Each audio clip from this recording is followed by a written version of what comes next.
Getting a new home with your partner and becoming a mother sounds like a dream come true to some, but to others, it's a total nightmare. For some, that statement is quite literal, as a creature invades their dreams and home and even takes possession of their beloved newborn child, whether they want it or not. Let's see if we can find peace and tranquility as we learn how to beat the nightmare in the movie called Nightmare. That's right. Let's go. We open on a young couple, Mona and Robbie, who just bought their first flat together. It's an old rundown apartment, but they are willing to put in the work to flip it around. Heh, that's what they all say at first. That night at the housewarming party, they share to their friends how they got the place so cheap. Besides it being run down, someone died there because of course somebody did. It was a pregnant woman, but that's as much as they know.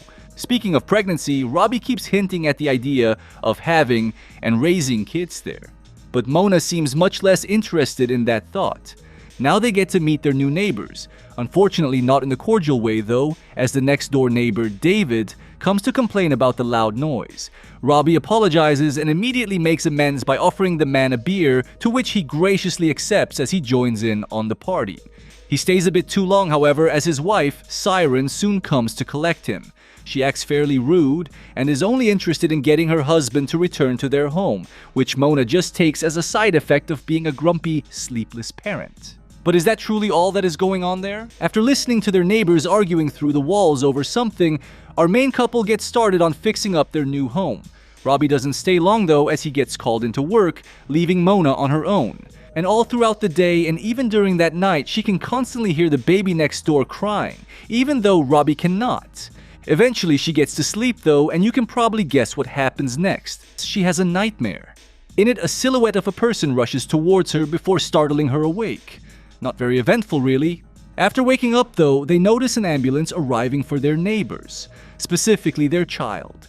You can't really tell by how nonchalant they're all walking, but apparently there is an emergency with their baby's health. Hope the poor thing will be alright. That night, Mona goes to bed alone as Robbie has to work late. This causes her to be even more surprised when he shows up silently and shirtless soon after. The two instantly begin to get busy right there on the couch, until their fun time is interrupted by the real Robbie just getting home and waking her. Apparently, Mona was not only dreaming the entire time, but also sleepwalking. He reveals to her through a video he recorded that she even threw a lamp at him during this time. The couple find this a bit strange, but mostly harmless and amusing overall, so they just ignore it. The next day, Mona returns to the house renovation work, and while scraping some excess wallpaper off in one of the spare bedrooms, finds words scratched into the wooden wall. This, accompanied by a strange sound coming from the other side, causes her to investigate further and discover a secret passage. It leads into a crawl space before heading into her neighbor's apartment.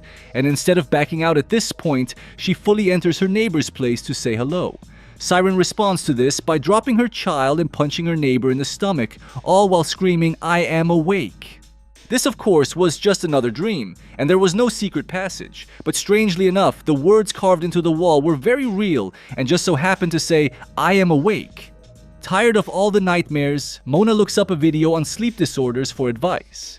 She gets tips for dealing with sleep paralysis, which is not at all what she's dealing with, but she follows the instructions anyway to lucid dream, as it claims that's the best way to combat the condition. Even though lucid dreaming is typically a difficult skill that can take a long time to master, Mona seems to get it on her first try. Must be a born natural. We don't see what she dreams about here though, and instead see Robbie curling up next to her in bed, only to find a puddle of blood beneath the sheets. After being awoken, Mona claims it's nothing but her period and ignores it. This is a significant amount of blood to try and ignore though. Might want to go see a doctor.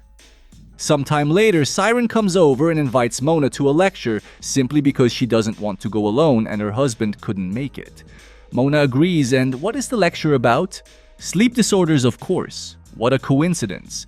The man giving the talk is Dr. Axel, and he discusses the supernatural theories and folklore on sleep disorders.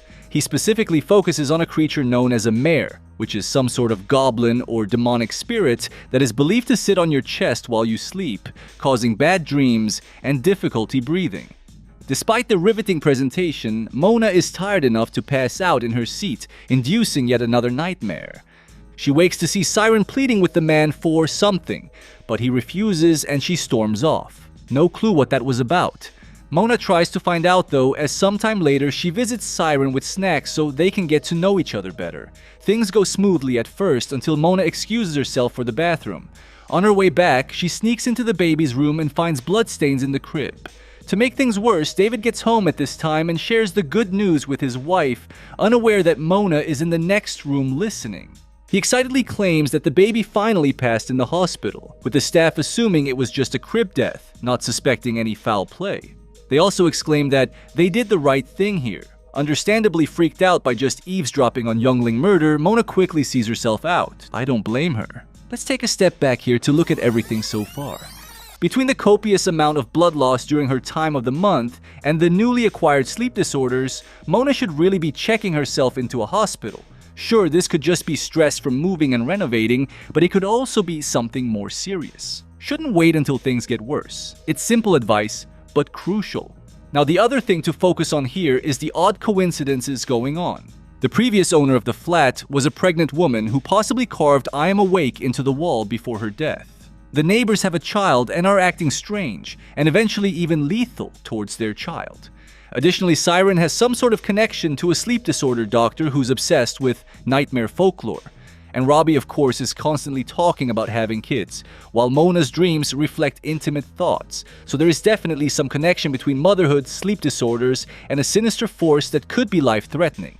If we aren't superstitious, this could be explained as just happenstance, or even something in the building causing madness. If we are superstitious though, we could believe this to be some sort of evil entity or specific haunting. In either case, moving would be the best option. But as the couple states later on that they can't afford it, the next best solution would be to seek professional help through either a doctor or a paranormal investigator. I say, why not both? As for the infanticide, we could go to the police with this information.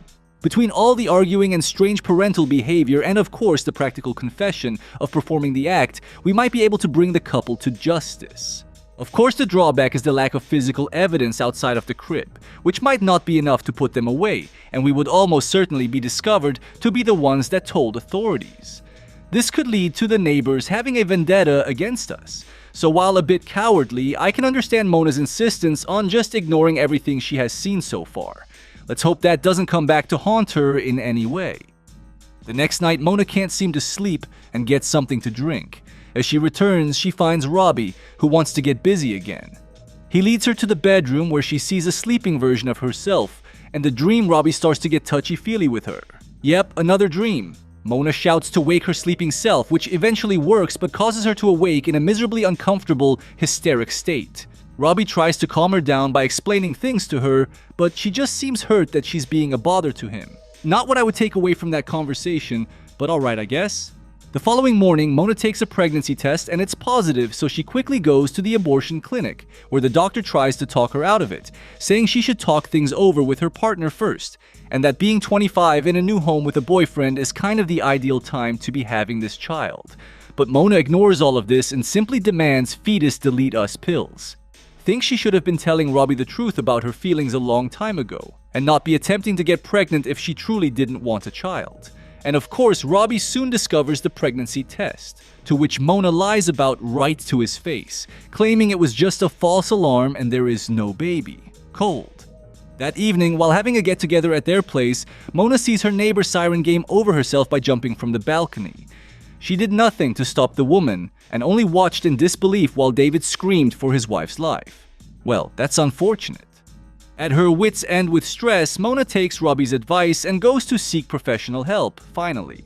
But for some reason, she decides to look into Dr. Axel, the man who was helping Siren, which of course didn't end well for her as we just saw, and the man who seemed much more interested in the supernatural aspect of dreaming rather than the scientific. But hey, maybe he can actually make a difference here. They put Mona into a sleep study session where Axel tells her that she can find a mirror or other reflective surface in the dream to ask herself if she is awake. This should give her control over the dream and be able to stop any nightmare. Alternatively, she could attempt to turn on lights. Apparently, this is near impossible in a dream, and doing so correctly can give you complete control over every aspect of it. But this is an advanced technique that only more experienced lucid dreamers can accomplish. During her sleep, she has a nightmare, and while she's able to gain control somewhat, it's not enough to chase away the dream Robbie within. She attempts to turn on a light switch, but it doesn't work, and the doctor is forced to wake her up and bring her back to reality. He says these are promising first steps, however, and wants to do further testing. I guess this puts her in a good mood as she surprised her boyfriend at home with some happy fun time. So wait, is she trying to have kids or not? Because that is how you get kids. During Mona's next sleep study session, Robbie comes along as well since she was encouraged to bring him so he can see what's going on. And they do mean that literally, as they have some advanced sci-fi machine that can depict someone's dream on a monitor. Despite this marvel of scientific advancement, Robbie is bored and wanders around the building, eventually discovering and investigating in the doctor's personal office. After taking some of the man's files, he returns. And just in time too, as something goes wrong with Mona's test and Axel rushes in to awake her. He gets attacked for doing so though, and now Robbie has to go in to rescue the man. Discussing the events afterwards, it appears that Axel has Mona completely convinced that this is the actions of a mare possessing her. And that is the nightmare Robbie we keep seeing in her dreams. He needs to teach her to gain control of her dreams so she can fight and defeat it once and for all. Robbie thinks it's a load of bologna though, encouraged further when he gets home and inspects the files he stole. Axel not only treated Siren as well for a similar case, but almost every woman who has ever lived in their apartment building.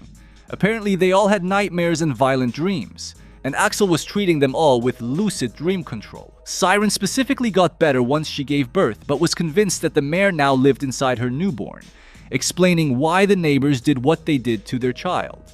If you're into the supernatural, you could see this as a sign that the building is along the lines of being haunted or cursed, and Axel is a hero for trying to help residents fight against it. However, we can't look past the very real possibility that this is all scientifically explainable and that Axel is in fact making things worse for the people and leading to the end of innocent lives. Robbie is part of the latter half of believers, and Mona agrees to never see the doctor again because of it. Things go back to normal for a bit until Robbie finds Mona asleep in a bathtub full of blood. This isn't a dream, but Mona having her secret abortion that she hid from him, as she explains at the hospital the following day. Bad news though, as the doctor informs the pair that the fetus is deceased but stuck inside her. Merry Christmas, I guess. They're going to give it a couple weeks to pass on its own before going in after it. Most unfortunate, but hopefully benign. Axel doesn't think so, however, as he shows up to share his theory that the Mara impregnated Mona in her dreams so she could give birth to the mare in the real world. An interesting thought, but Robbie is having none of it, as he threatens the quack to back off. Things only get worse at home though, as Mona's sleepwalking continues. Her attempts to make out with friends and swinging a knife at Robbie probably doesn't help her situation either. Seems like she's unable to tell reality from dream anymore at this point. So, to combat that, the couple goes to see their neighbor David for advice since he's the only one they know with some sort of experience in all of this. The man claims the baby they had wasn't his, as it didn't match a paternity test. He also claimed that the couple tried to have a baby for years but were unsuccessful until the day they moved into the apartment complex and Siren started having those nightmares. The same type that Mona has, with a dream version of her partner wanting to get intimate. Alright, that is beyond a coincidence and pretty good evidence that this is in fact a supernatural entity. He goes on to share that Siren fought the creature in her nightmares every single night and lost to it over and over again, explaining why she ultimately decided to take a nosedive off the side of the building. After confirming what was already fairly obvious, that the couple ended their child, the pair rush out of there. Wanting to put an end to this nightmare, Mona gets ready to see Dr. Axel again. Robbie tries to talk her out of it, but she yells at him for interfering with her choices. As this breaks his heart, reminding him of the other major life decisions she's made without him, he tries to talk to her about recent events. She just yells further, about not wanting children ever or even ever wanting to live in this apartment in the first place. Defeated emotionally, Robbie leaves her to do what she wants until she can sort herself out. Well, that could have been handled better. Let's take a breather and go over everything we've seen. Not going to get political here and share opinions on abortion, but can share the fact that couples should communicate with each other more. If Mona had just been honest with Robbie, there would be less fighting, and she would have more help dealing with this entity. That is, of course, if there even is an entity. From what we have seen at this point though, there are a bit too many coincidences between patients to ignore, and we should be open to the idea of this being an actual supernatural threat. The only other logical conclusion to come to is that the doctor is drugging people in this building with some gas, or through the water supply that causes them to have nightmares. Also, he can get test subjects for his research. But considering he doesn't charge for his services, seems only interested in teaching them to lucid dream, and the fact that separate subjects are having almost identical dreams, yeah, I say this is an actual entity we're dealing with here. And with that in mind, Mona absolutely should have attempted to stop Siren from taking that leap. Other than just helping another victim, that also would be one more person to help us gather information on the creature and fight it. Now, even if this is an actual supernatural threat, I don't know if that means the mare is trying to enter the world through pregnancies. I mean, what would it even accomplish with that if it succeeded? And how could we know for sure that it's possessing a child, when the parents are brain drained from lack of sleep and confusing reality with dreams? So don't go discarding your children just yet. So how can they actually stop this threat? Well, besides the doctor's idea of defeating it in a dream Freddy Krueger style, I would recommend destroying the apartment complex by starting a fire or having it condemned and torn down. While that could be a little more challenging and devastating to accomplish, the creature clearly follows Mona, as seen when she still has nightmares at the doctor's office. And that location is where women have gotten infected with it. So if the place is gone, the creature may go with it. Even if it doesn't, that would prevent others from getting possessed in the future at least. Hopefully. But that is a lot to ask for and achieve, so let's instead focus on the doc's lucid dream techniques, like Mona is currently doing. At Axel's office, he performs an ultrasound and finds that the baby is still somewhat alive inside her, apparently. Guess that's the demons doing. She asks if she can just get another abortion, but the doctor claims the mare will just replace the fetus over and over again until it is defeated. So she performs another dream session where she will attempt to turn on the lights, as that will gain her full control and remove the mare's grip on her, eliminating it.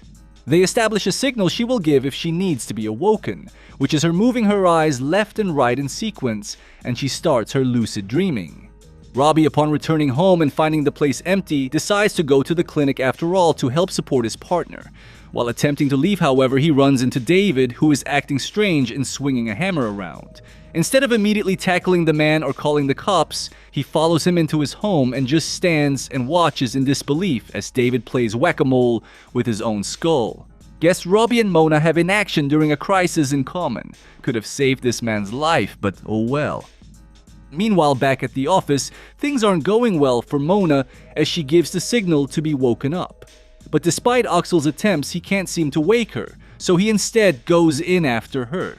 That's right, apparently Axel can enter other people's dreams, somehow. He's actually quite skilled at lucid dreaming though, even able to turn on lights while there. However, since it is not his own dream, this does not defeat the mare, nor give him control over events. Soon the lights turn off and Dream Robbie attacks. Axel and Mona attempt to fight it, but the entity is too powerful, and soon makes sure the doctor never wakes up again. Guess it is just like with Freddy Krueger. If you die in the dream, you die for real. Afterwards, Monster Robbie celebrates its victory by bringing its newborn baby to Mona and curling up next to her in bed, as she accepts what's going on and just sleeps alongside them. This translates to her being paralyzed in the real world in a coma-like state, as it's revealed that Robbie found her and got her to the hospital. There, the doctors claim that the fetus inside her is in fact still alive, despite her previous abortion attempts, and that they may have to perform a cesarean if she doesn't wake up for delivery of the baby. Devastated by the news and guilt-ridden for not being there, Robbie lays with Mona and begs for her to wake up. And she does. Well, in her dream at least.